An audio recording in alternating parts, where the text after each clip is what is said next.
On August 2nd, 1985, Delta Flight 191 crashed. Mark Stevens, age 25, recounted seeing something in the clouds before the crash. What he saw was terrifying. His story was dismissed by the doctors and the media as trauma-induced hallucinations. No mechanical failure was ever found, but to this day, they say the reason for the crash was a microburst which resulted in a runway undershoot, thus crashing the plane. This is what Mark told the authorities. I boarded the plane in Fort Lauderdale Hollywood International Airport. It was a clear day and everything seemed normal as I settled into my seat by the window. This business trip was routine, and I was looking forward to a few days in Dallas. The hum of conversation around me and the soft background music created a comfortable atmosphere. I glanced around, noting the usual mix of passengers, families, business people, and a few solo travelers like myself. I remember thinking how ordinary it all felt. The flight attendants moved gracefully up and down the aisle, assisting passengers with their luggage and handing out the pre-flight snacks and drinks. I accepted a cup of coffee, thanking the attendant with a nod. As I sipped the warm beverage, I gazed out of the window, watching the ground crew finishing their tasks. The engines roared to life and soon we were speeding down the runway. The force pressed me back into my seat as we lifted off the ground and I felt the familiar rush of takeoff. The takeoff was smooth. I remember looking out at the city shrinking below. The buildings turned into tiny specks and the landscape transformed into a patchwork of fields and roads. I leaned back in my seat, letting out a contented sigh. The initial thrill of flying always faded quickly into a routine part of my travel, and I settled in for the flight. I pulled out a book from my bag, intending to pass the time with some light reading. Just before the final descent, I noticed something odd in the clouds. At first, it was just a flicker at the corner of my eye, a fleeting shadow that seemed out of place. I blinked and looked again, but there was nothing unusual. Shaking my head, I returned to my book, telling myself it was just my imagination. The steady drone of the engines and the calm, dimly lit cabin created a tranquil environment, perfect for reading. However, the peace was short-lived. The flicker returned, this time more persistent and harder to ignore. I put the book down and focused my gaze outside the window, trying to make sense of what I was seeing. The shadowy figures seemed to be keeping pace with the plane, darting in and out of the clouds in unnatural movements. I rubbed my eyes, thinking perhaps I was tired. But no matter how much I tried to dismiss it, the figures were still there.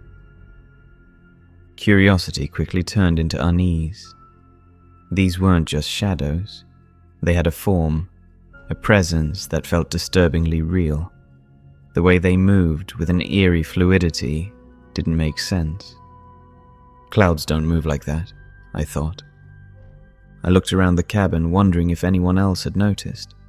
The passengers seemed oblivious, engrossed in their books or conversations. I felt a chill run down my spine, and I tried to stay calm. It had to be a trick of the light or some unusual weather phenomenon. The pilot's voice crackled over the intercom, bringing me back to the present. "Ladies and gentlemen, this is your captain speaking. We're experiencing some unexpected weather conditions.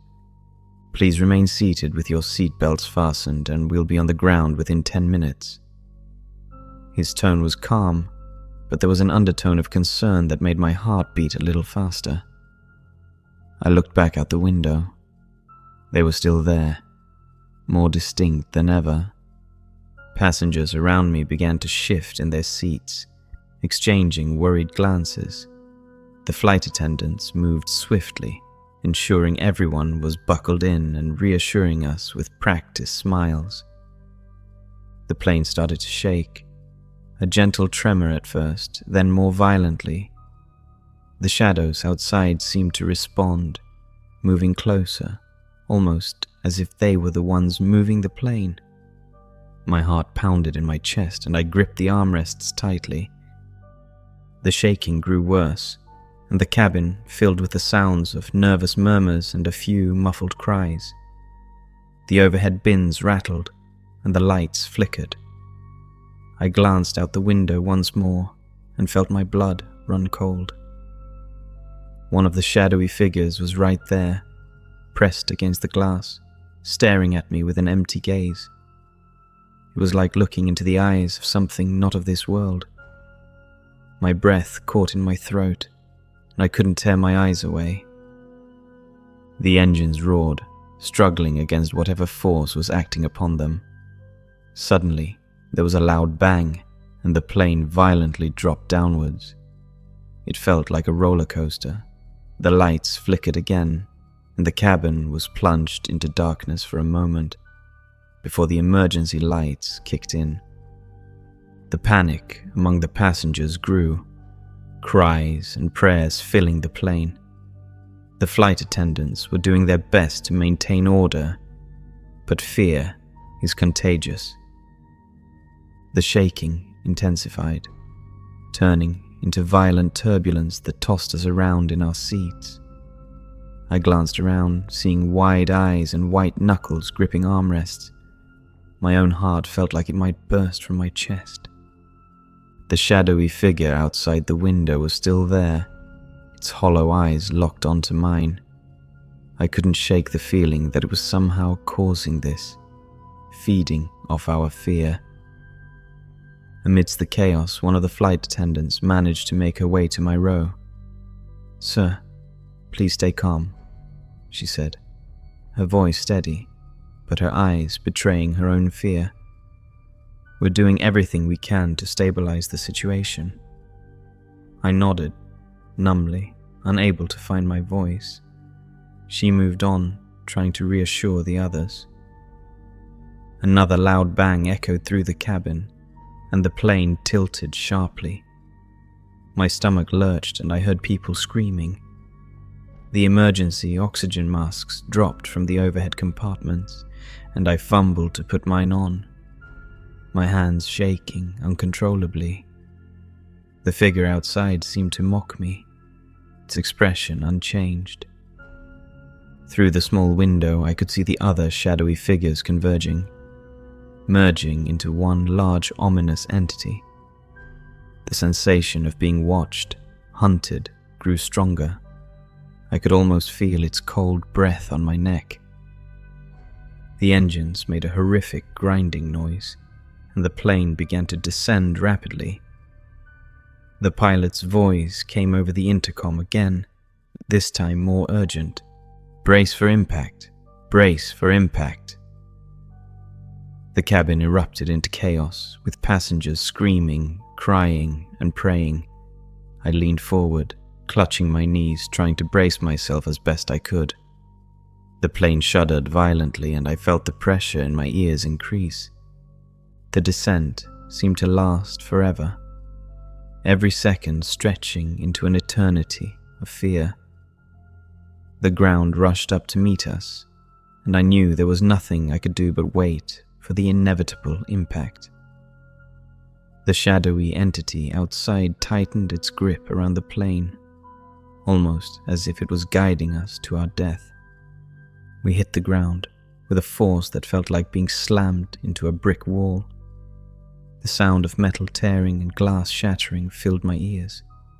My body was thrown forward, and the seatbelt bit into my abdomen, knocking the wind out of me.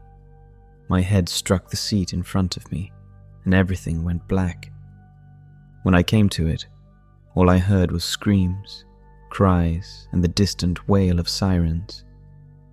I was disoriented, my vision blurry, and every part of my body ached. I could see rescue teams moving through the debris, pulling survivors from the twisted metal that had once been a plane. I was in shock, my mind struggling to process what had just happened. The memories of the shadowy figures haunted me, their hollow eyes and sinister presence etched into my mind. As I was lifted onto a stretcher and carried away from the wreckage, I couldn't shake the feeling that they were still watching, still lurking just out of sight. In the hospital, I told the nurses and doctors what I saw. They listened with sympathetic smiles, but clearly thought it was the trauma talking. They attributed my visions to the stress of the crash and the injuries I had sustained, but I knew what I had seen. Those figures were real, and they were responsible for the crash. The investigators came and I told them everything I saw. They looked skeptical, but I insisted it was real. They found no mechanical failure to explain the crash.